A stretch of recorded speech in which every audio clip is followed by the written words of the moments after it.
Ézéchiel chapitre 8. La 6e année, le 5e jour du 6e mois, comme j'étais assis dans ma maison, et que les anciens de Juda étaient assis devant moi, la main du Seigneur, de l'Éternel, tomba sur moi. Je regardai, et voici, c'était une figure ayant l'aspect d'un homme, depuis ses reins en bas, c'était du feu, et depuis ses reins en haut, c'était quelque chose d'éclatant, comme de l'airain poli. Il étendit une forme de main, et me saisit par les cheveux de la tête. L'Esprit m'enleva entre la terre et le ciel, et me transporta, dans des visions divines, à Jérusalem, à l'entrée de la porte intérieure, du côté du septentrion, où était l'idole de la jalousie, qui excite la jalousie de l'Éternel. Et voici, la gloire du Dieu d'Israël était là, telle que je l'avais vue en vision dans la vallée. Il me dit, Fils de l'homme, lève les yeux du côté du septentrion.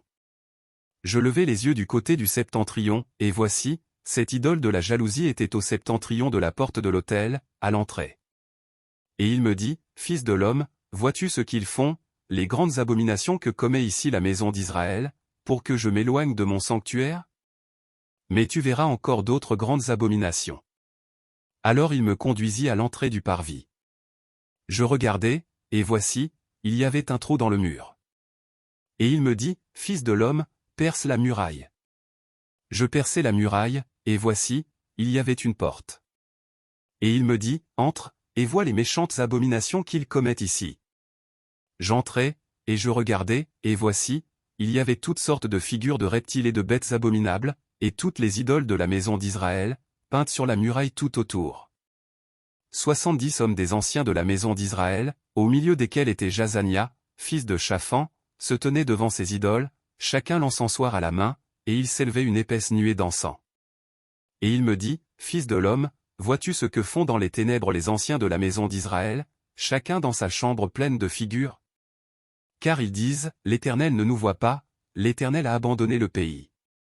Et il me dit, tu verras encore d'autres grandes abominations qu'ils commettent. Et il me conduisit à l'entrée de la porte de la maison de l'Éternel, du côté du septentrion.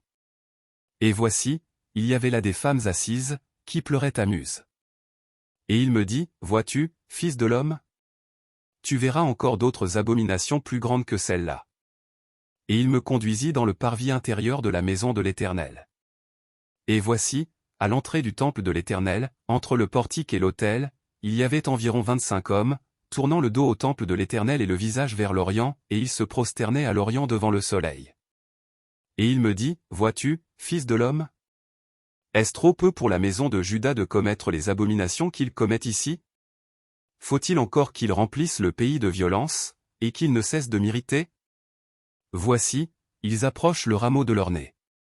Moi aussi, j'agirai avec fureur, mon œil sera sans pitié, et je n'aurai point de miséricorde, quand ils crieront à haute voix à mes oreilles, je ne les écouterai pas.